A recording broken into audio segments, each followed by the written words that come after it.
The silver ship floated silently above Earth, hidden behind advanced cloaking technology that made it invisible to human eyes. Inside the vessel, Ambassador Zathara stood before a massive viewing screen, watching the blue planet below with fascination.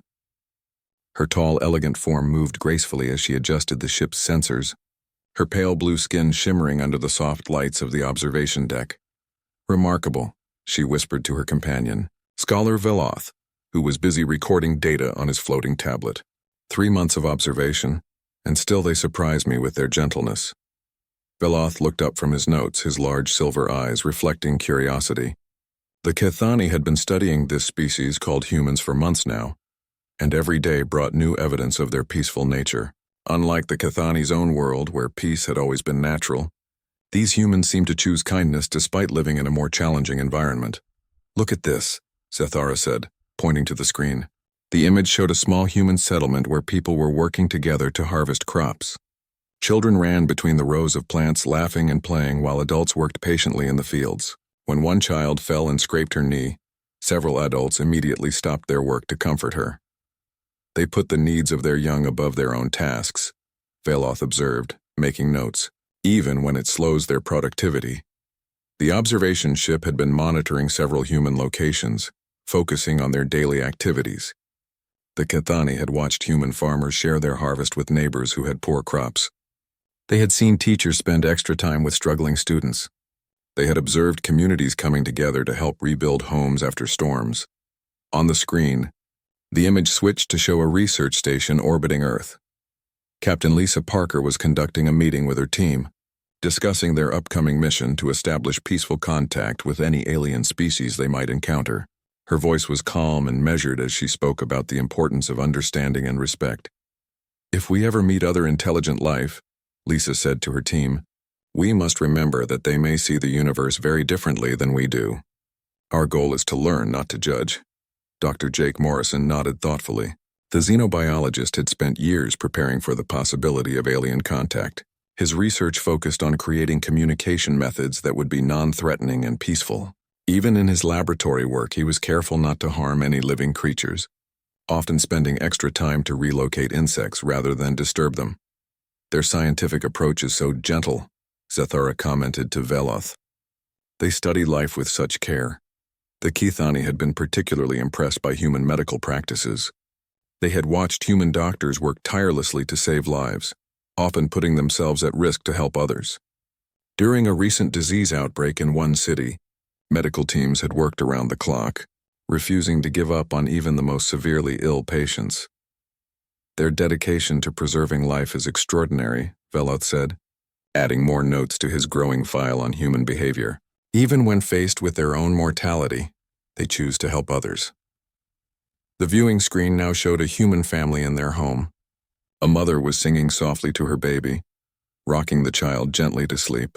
The father was reading a story to their older daughter, doing different voices for each character and making her giggle. It was a scene of pure tenderness that moved both alien observers. "They invest so much emotion in their relationships," Zathara observed. "Their capacity for love seems limitless." Over the months, the Kethani had documented countless examples of human compassion. They had seen strangers help each other during emergencies. They had watched humans rescue animals from dangerous situations. They had observed the way humans cared for their elderly and sick, never abandoning those who could no longer care for themselves. Commander Alex Rivera appeared on their screen, walking through the corridors of the space station. As head of security, he could have ruled with an iron fist, but instead he focused on conflict resolution and peaceful solutions. When disputes arose between crew members, he would sit them down and help them talk through their problems rather than simply punishing them. Even their security forces prioritize harmony over control. Veloth noted with admiration, the Kethani had never encountered a species quite like humans. In their travels across the galaxy, they had met other peaceful races, but humans seemed different. Their gentleness appeared to be a conscious choice rather than simply their nature. They had the intelligence and physical capability to be aggressive, yet they consistently chose kindness instead. Dr. Amy Foster was visible on screen now, carefully studying some cultural artifacts. Her work involved understanding different human societies and finding ways to bring them together peacefully. She had spent years documenting how different human groups resolved conflicts through discussion and compromise rather than violence. Their diversity could easily lead to conflict, Zathara said, but instead they use it as a source of strength. Engineer Ben Carter was working nearby, his enthusiasm obvious as he explained some new technology to a group of students. His passion for learning and sharing knowledge reminded the Cathani of their own scholars. The way he encouraged questions and celebrated every small discovery showed a deep respect for the learning process. The two Cathani observers had been preparing a detailed report for their home world. Their recommendation would be simple. Humans were an ideal species to invite into the Galactic Harmony Coalition. This peaceful alliance of gentle races worked together to share knowledge and support each other across the stars. They would fit perfectly with our coalition, Veloth said confidently. Their values align completely with our principles of peace and cooperation. Zathara nodded in agreement. The evidence was overwhelming. Humans consistently chose dialogue over conflict, cooperation over competition, and compassion over indifference. They seemed to understand that true strength came from working together, rather than dominating others. As the day shift ended on the space station, the Cathani watched the humans say goodnight to each other with genuine warmth. Lisa Parker checked on her team members before retiring, making sure everyone was comfortable and had what they needed. Jake Morrison stopped to help a colleague with a difficult research problem, even though he was tired from his own long day. Tomorrow we will make contact, Zathara decided. I believe they are ready to join the greater galactic community. Veloth agreed, saving his final notes on human behavior patterns. According to all their observations, humans were among the most peaceful and gentle species they had ever encountered. The Cathani felt confident that first contact would be a beautiful beginning to a long friendship between their peoples. Neither of them realized how much they had yet to learn about humanity. The first meeting between humans and Cathani took place in the main conference room of the orbital research station. Captain Lisa Parker had prepared carefully for this moment, arranging comfortable seating and ensuring that the lighting would not be harsh for their alien visitors. When Ambassador Zathara and Scholar Veloth materialized from their transport beam, Lisa stepped forward with a genuine smile.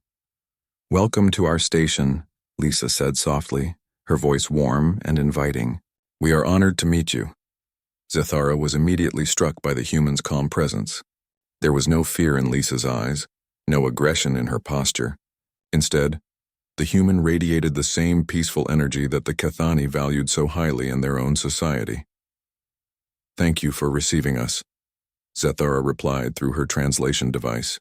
"We have watched your people for some time and are impressed by your gentle nature."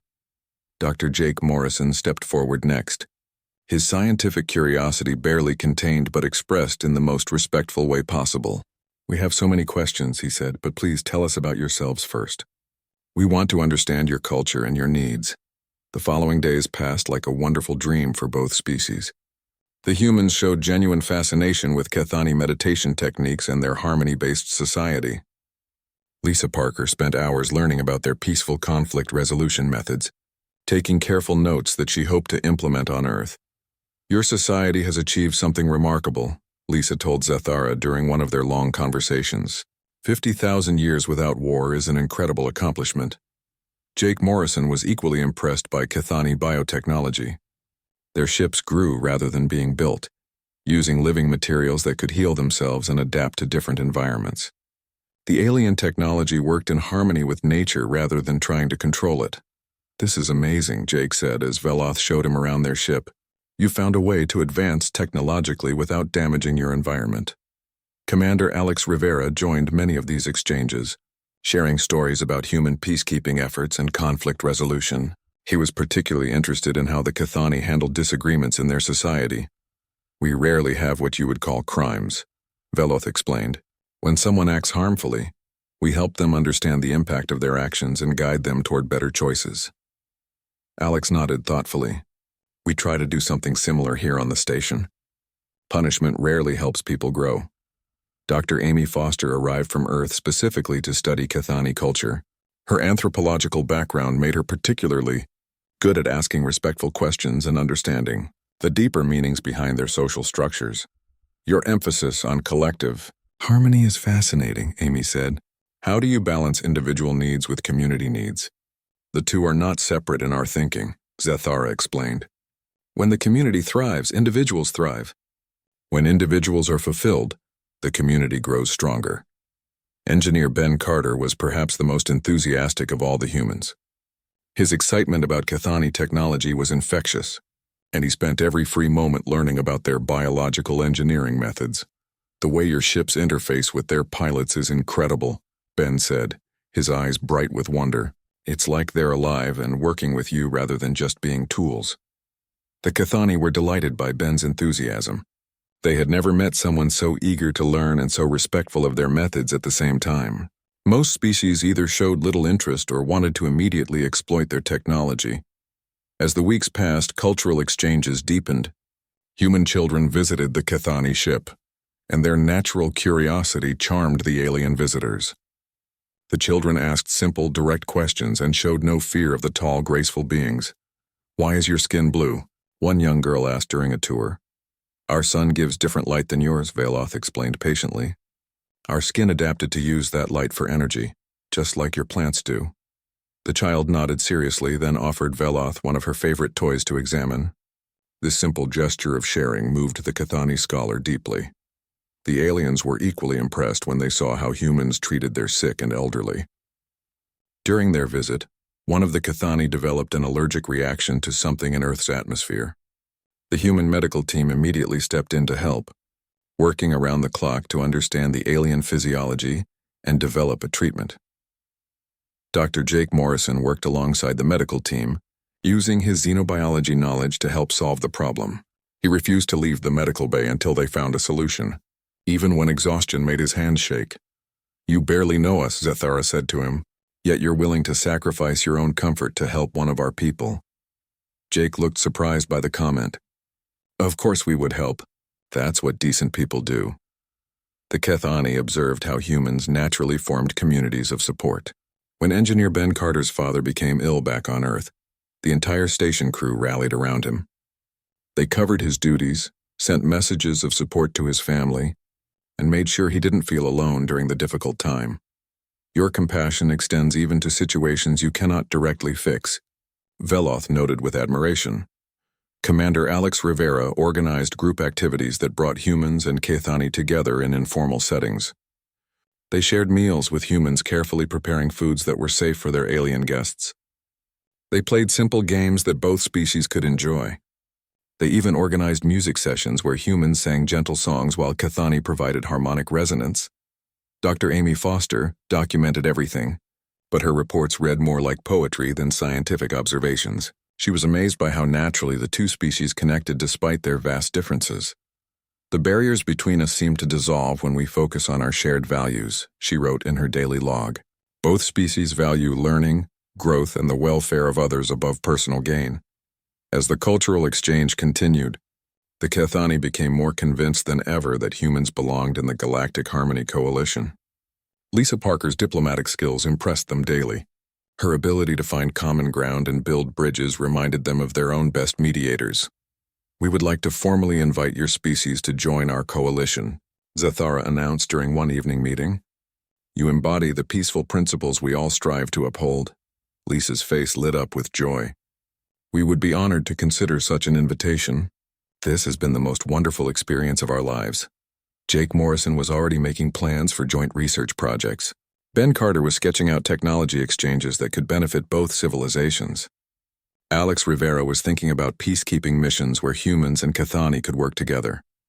The Cathani prepared detailed reports for their homeworld, describing humans as remarkably peaceful beings with an extraordinary capacity for empathy and cooperation. They recommended immediate inclusion in the coalition and suggested fast-tracking the formal processes. Everything seemed perfect. The two species were building genuine friendships based on mutual respect and shared values. The future looked bright with possibilities for cooperation and growth. Then the long-range sensors detected something that would change everything. A massive fleet was approaching from the outer system, moving with the purposeful speed of a military force.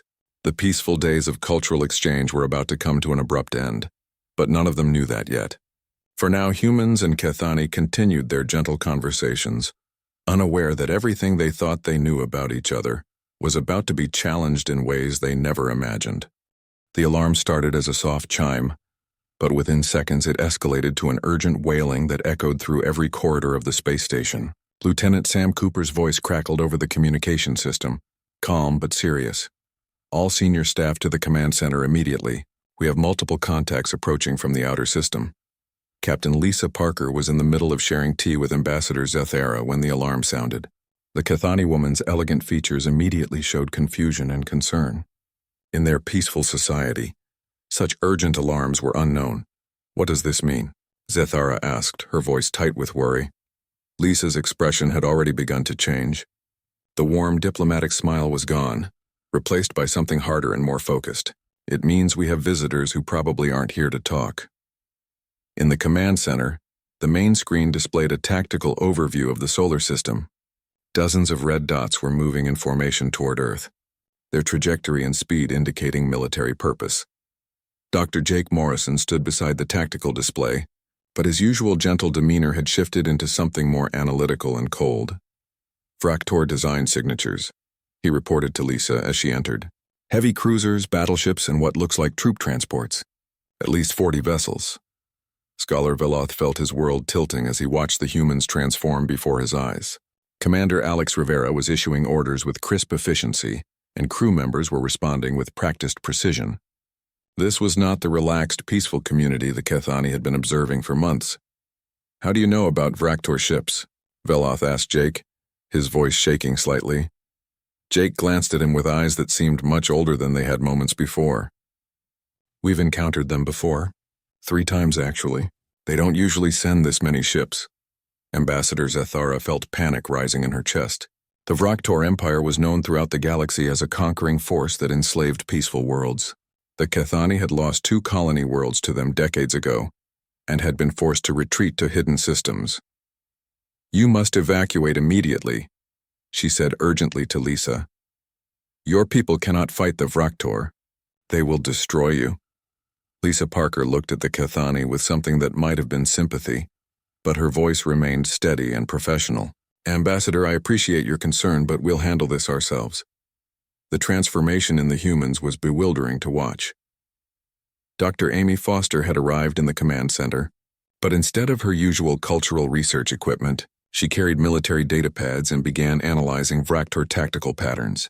Engineer Ben Carter was rapidly reconfiguring station systems. His enthusiasm now focused on weapons and defense grids that the Kethani hadn't even known existed. Ben, bring the hidden batteries online, Alex Rivera ordered. Amy, I need updated intelligence on their current battle formations. Hidden batteries? Veloth whispered to himself, staring at the humans with growing shock. On the tactical display, new contacts began appearing throughout the solar system. Ships that had been invisible or disguised as civilian vessels suddenly revealed themselves as military craft. The peaceful research station the Kethani had been visiting was quickly deploying weapon systems that emerged from concealed compartments. Captain Tony Martinez's voice came through the communication system from one of the newly revealed ships. Earth Defense Force vessels are moving to intercept positions. Estimated contact with enemy fleet in 4 hours. General Karen Walsh appeared on the main screen, broadcasting from a massive warship that seemed to materialize from behind one of Jupiter's moons. Her presence commanded immediate attention, and even through the screen her authority was unmistakable. This is General Walsh to all defense forces. You know the drill. Protect Earth, protect our allies, and make them regret coming here. Zethara stared at the screen in disbelief. Where did all these ships come from? How long have you been hiding a military fleet? Lisa turned to face the Kethani directly, and for the first time they could see the steel beneath her diplomatic exterior. We haven't been hiding anything from you, Ambassador. Everything you observed about us was true. We are peaceful. We do value life and cooperation, but we also know that peace must sometimes be defended. The Fraktor fleet was broadcasting its usual demands for surrender, listing the names of conquered worlds and the fates of their populations. The message was meant to terrify, and it would have worked on most peaceful species, but the humans listened to it with the detached interest of professionals analyzing data. Same speech they used at Kepler Station, Dr. Morrison noted casually. "I think they need new writers." The casual way he said it sent chills through both Kithani observers. How many times had these gentle humans faced such threats? Major Kate Sullivan appeared on screen from a troop transport. Her Marines were visible behind her, checking weapons and equipment with the efficiency of people who had done this many times before. "All Marine units are ready for boarding actions if needed," she reported. "We remember the lessons from the last Vraktor encounter." Pilot Chris Anderson's squadron was moving into position, their fighters small and fast compared to the massive Vraktor ships. But the Kithani could see something in the pilot's coordination that spoke of extensive training and experience. "How is this possible?" Veloth asked, his voice barely audible. "We watched you for months. You were peaceful, gentle, kind." Admiral Ryan Brooks, commanding the main battle fleet, answered the question without realizing it when he addressed his forces. "Remember, people, we fight so our families can continue to be gentle. We kill so our children can continue to be innocent. This is what we do so they don't have to." The words hit the Kithani like a physical blow. These humans weren't revealing a hidden violent nature. They were protecting their gentle nature by being willing to use violence when necessary. Dr. Jake Morrison was now working with military intelligence, using his xenobiology knowledge to identify weak points in Vraktor ship designs and physiology. His gentle scientific curiosity had become a weapon of analysis. Engineer Ben Carter was coordinating with fleet technical specialists, his enthusiasm for learning now focused on disrupting enemy systems. His peaceful nature hadn't disappeared. It had been repurposed for war. Dr. Amy Foster was providing tactical intelligence based on her cultural studies of Vraktor society, helping predict their military strategies. Her respectful observation skills were now being used to exploit enemy weaknesses. Even Commander Alex Rivera, with his focus on peaceful conflict resolution, was now applying those same skills to military coordination, helping different units work together seamlessly. "This is impossible," Zethara whispered. "How can the same people be both gentle and dangerous?" Lisa finished for her. "Because someone has to be.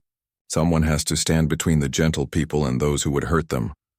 The Vraktor fleet was getting closer, and their communications were becoming more aggressive. They had clearly expected to find a helpless world like so many others they had conquered. Instead, they were facing a coordinated defense that showed no signs of fear. Lieutenant Sam Cooper was monitoring enemy communications, translating their increasingly confused chatter. "They're asking each other why the humans aren't surrendering." They seemed genuinely puzzled. On the tactical display, the human fleet was moving into position with precision that spoke of extensive planning and practice.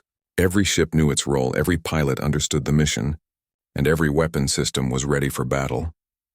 The Kithani watched in stunned silence as the species they thought they understood completely revealed capabilities they had never imagined. These weren't different humans from the ones they had observed. These were the same gentle, caring people they had come to love. But now those people were preparing for war with the same dedication they had shown to peaceful activities.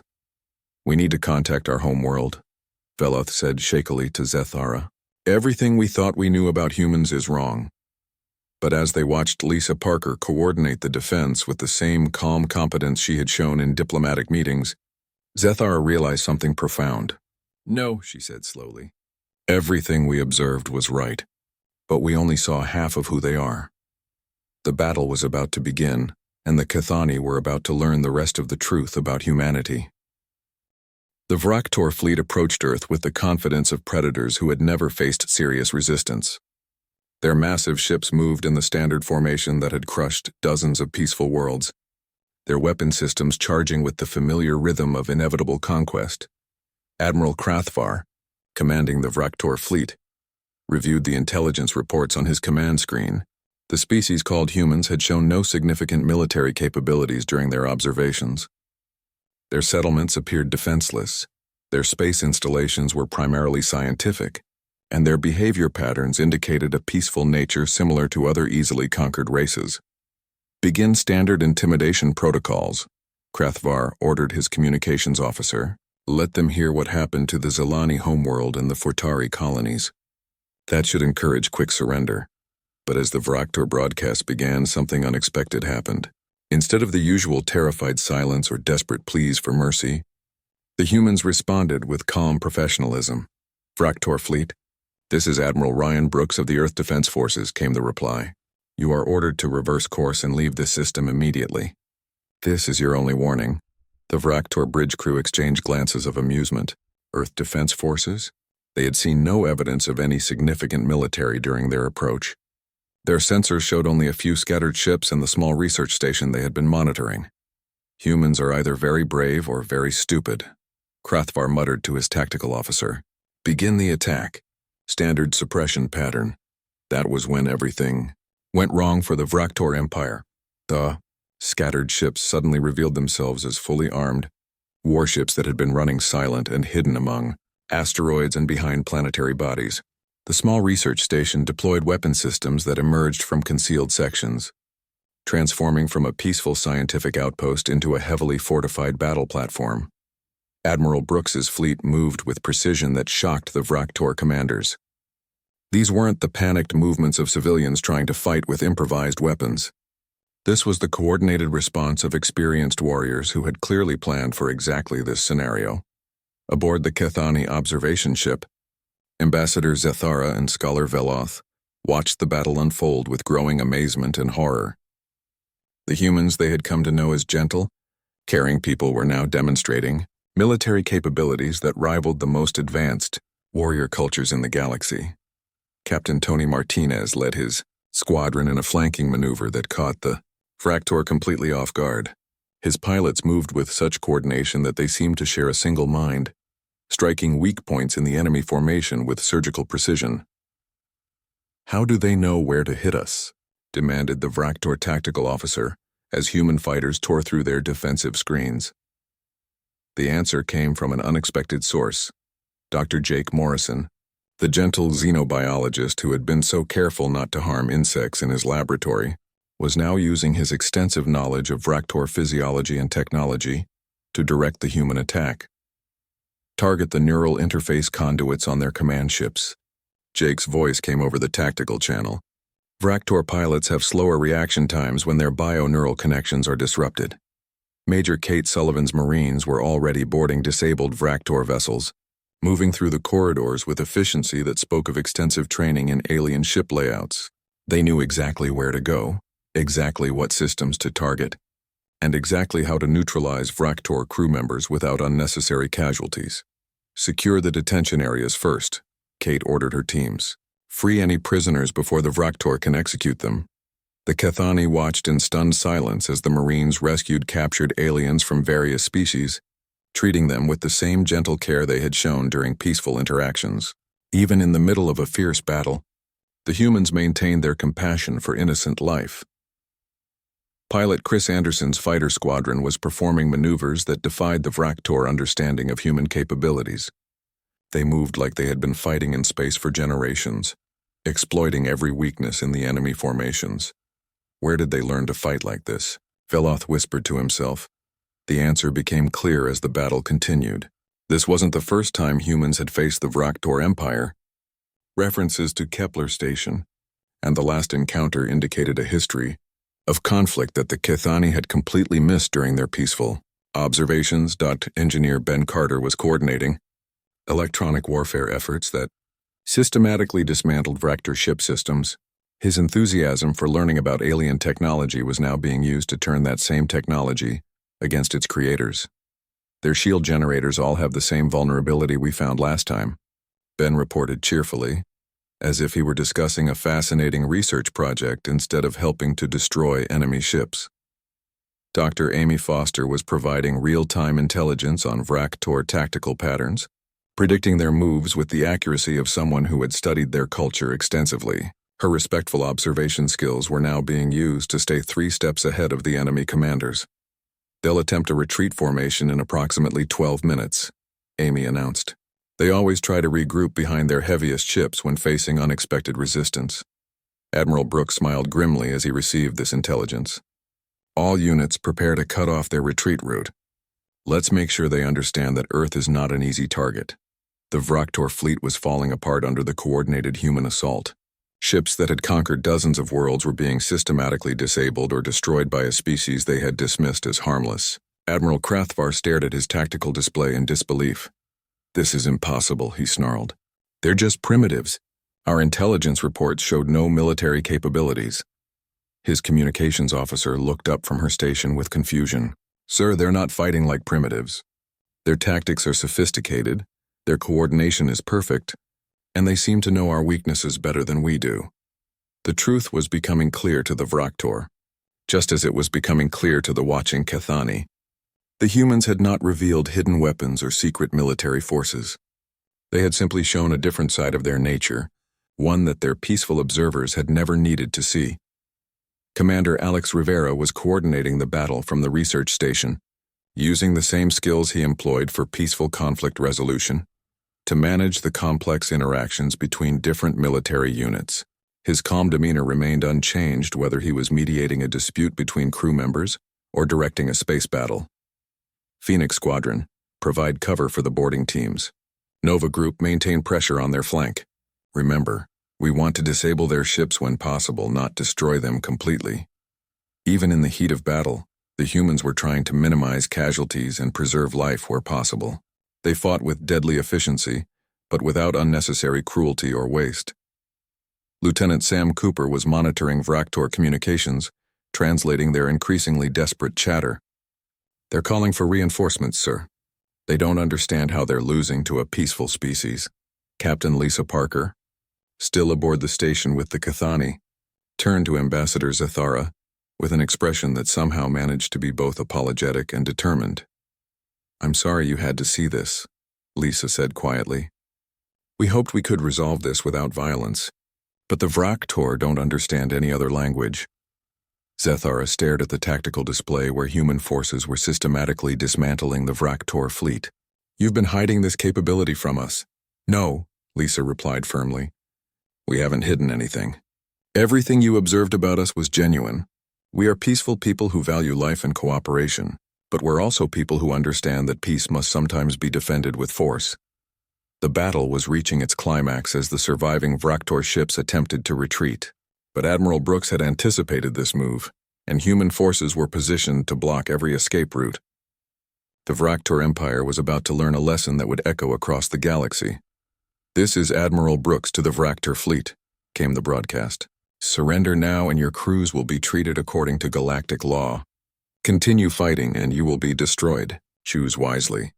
The Kethani watched as their understanding of humanity completed a fundamental shift. These weren't two different species sharing the same bodies. These were the same gentle, caring people they had come to love. But now they were seeing the full spectrum of human capability. The awakening was complete, both for the Vraktor Empire and for the Kethani observers. Humanity was far more complex and far more dangerous than anyone had imagined. The silence that followed the battle was almost as shocking as the violence that had preceded it. Where the mighty Vraktor fleet had once filled space with threats and weapons fire, now only scattered debris and surrendering ships remained. The human fleet had achieved total victory in less than 6 hours, dismantling a force that had conquered entire star systems. Ambassador Zathara stood in the observation deck of the research station, staring at the tactical display in stunned silence. Scholar Veloth sat nearby, his normally elegant posture slumped with the weight of everything they had witnessed. Neither Kethani had spoken for nearly an hour. Captain Lisa Parker entered the observation deck quietly, her demeanor already shifting, back toward the gentle diplomacy they had known before the battle. But something had changed in the Kethani perception. They could no longer see her as simply peaceful. Now they knew what lay beneath that calm exterior.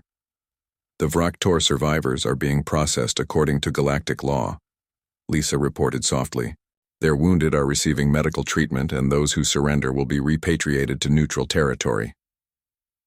Zathara turned to face her, and Lisa could see the confusion and fear in the alien's large silver eyes. You lied to us, Zathara said, her voice barely above a whisper. No, Lisa replied firmly but gently. We never lied to you about anything. Every interaction we had was genuine. Our interest in your culture was real. Our desire for peaceful cooperation was sincere. Our values of compassion and understanding are exactly what we showed you. Dr. Paul Stevens entered the observation deck, drawn by reports that the Kethani were struggling to process what they had witnessed. As a military psychologist, He specialized in helping people understand the complexities of human nature, particularly the relationship between peaceful values and necessary violence. "May I?" Paul asked, gesturing to a chair near the confused aliens. Veloth looked up at this new human, noting the calm confidence that seemed to characterize all of them. "Are you also a warrior disguised as something else?" Paul smiled sadly. "I'm a psychologist who has served in 3 wars. I help people understand how to maintain their humanity even when they must do terrible things." Dr. Jake Morrison joined them, still carrying data pads from the battle analysis but moving with the same careful gentleness he had shown during their first meeting. The Cathani stared at him, remembering how he had relocated insects to avoid harming them, then comparing that memory to his clinical dismantling of Vraktor ship weaknesses. "I don't understand," Veloth said. "How can you be the same person who worried about harming insects and the person who helped destroy an entire fleet?" Jake sat down across from them, setting aside his military equipment. "Because both are necessary. If I don't care about individual insects, how can I care about entire civilizations? If I'm not willing to defend the innocent, how can I claim to value life?" Captain Ellen Hayes arrived from one of the battleships, still wearing her combat gear but moving with the measured calm of someone transitioning from warrior back to peacekeeper. Her presence seemed to embody the duality that the Cathani were struggling to understand. "I've fought in 12 major battles," Ellen said, taking a seat near the group. "I've killed when necessary to protect innocent life, but I've also spent the last 5 years working in refugee camps helping people rebuild their lives after wars. Both roles are part of who I am." Ambassador Zathara studied Ellen's face, seeing compassion and hardness existing in the same person without contradiction. "Your species confuses me. How do you reconcile such opposite natures?" Dr. Paul Stevens leaned forward slightly, his voice taking on the patient tone of a teacher. "They're not opposite natures. They're complementary aspects of the same nature. Our capacity for violence doesn't negate our capacity for peace. In fact, it makes our choice to be peaceful more meaningful." The Cathani struggled with this concept. In their society, peace was natural and effortless because they had never faced any real threats. Violence was not part of their psychological makeup. They had assumed that all truly peaceful species would be similar. "But you enjoy war," Veloth said uncertainly. "I saw Engineer Ben Carter's enthusiasm during the battle." Ben Carter himself appeared as if summoned, his face still bright with the same enthusiasm they remembered, but now they understood it differently. "I enjoy solving complex problems," Ben explained. "Whether that's understanding alien technology for peaceful cooperation or disrupting enemy systems to protect innocent people. The joy comes from using my skills effectively, not from causing harm." Dr. Amy Foster joined the growing group, carrying her cultural analysis reports from the battle. "The Vraktor Empire has conquered 47 worlds in the last century," she said. "Most of those worlds had populations similar to yours, peaceful, gentle, unprepared for violence. Billions of innocent people were enslaved or killed because no one was willing to fight back." The weight of this information settled heavily on the Cathani. They thought of their own lost colonies, the peaceful people who had been taken by the Vraktor because there was no one strong enough to protect them. "So you fight so others don't have to?" Zathara asked slowly. Admiral Ryan Brooks appeared on the main screen, addressing the group from his flagship. Though he had just commanded a devastating military victory, his voice carried the same steady authority that suggested deep moral conviction rather than bloodlust. "Every person we kill in battle is someone's child," Brooks said solemnly. "Every ship we destroy might have had crew members who were just following orders. We don't fight because we enjoy it. We fight because the alternative is watching innocent people suffer while we do nothing." Major Kate Sullivan's voice joined the conversation from another ship. "My Marines rescued 43 prisoners from the Vraktor ships today, civilians from 6 different species who were being transported to slave markets. That's why we do this." Commander Alex Rivera, who had coordinated much of the battle, looked directly at the Cathani through the observation deck's communication system. "The same skills I use to resolve conflicts peacefully are the skills I need to coordinate military operations. Understanding people, predicting behavior, finding effective solutions. these abilities work for war and peace. The Cathani were beginning to see the pattern. These humans hadn't revealed a hidden, violent nature. They had shown how their peaceful values translated into protective action when necessary. Captain Lisa Parker spoke again, her voice gentle but firm. We didn't invite you to see our military capabilities because we hoped you would never need to see them. We wanted to build a relationship based on our shared values of peace and cooperation. But when the Vraktor threatened that possibility, we protected it. Dr. Paul Stevens watched the Cathani carefully, seeing the moment when understanding finally dawned in their expressions. Your people have maintained peace for 50,000 years, he said. That's a remarkable achievement, but it was only possible because you were fortunate enough to avoid serious threats. We've faced those threats, and we've learned that sometimes peace must be defended with force. Veloth was quiet for a long moment, processing everything he had heard and seen. Finally, he spoke with a new understanding in his voice. You choose to be gentle despite being capable of great violence. We are gentle because we have never faced circumstances that required anything else. That doesn't make your gentleness less valuable, Jake Morrison said quickly. Your society has achieved something beautiful. But now you understand why our gentleness might be more deliberate. Captain Ellen Hayes stood up, preparing to return to her peacekeeping duties. We fight wars so our children can grow up in a universe where wars are unnecessary. We kill so that future generations can live in societies where killing is unthinkable. We are violent, so that violence becomes obsolete.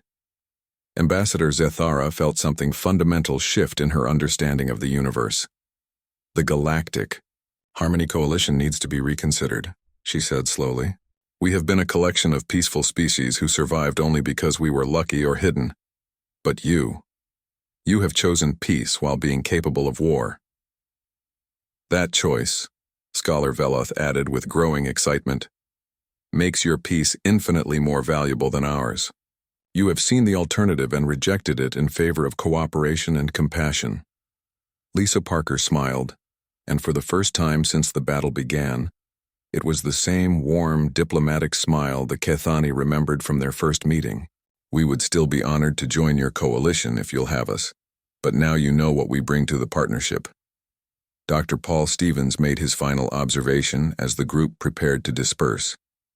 Peace protected by strength is more stable than peace based on hope alone. Your coalition could become something truly powerful. Not just a gathering of gentle species, but a force that actively protects gentleness throughout the galaxy. As the humans returned to their various duties, some to help Vraktor prisoners, others to coordinate relief efforts, and still others to plan for peaceful reconstruction, the Cathani found themselves with a completely new understanding of what it meant to be both peaceful and strong. The universe was more complex than they had imagined, but perhaps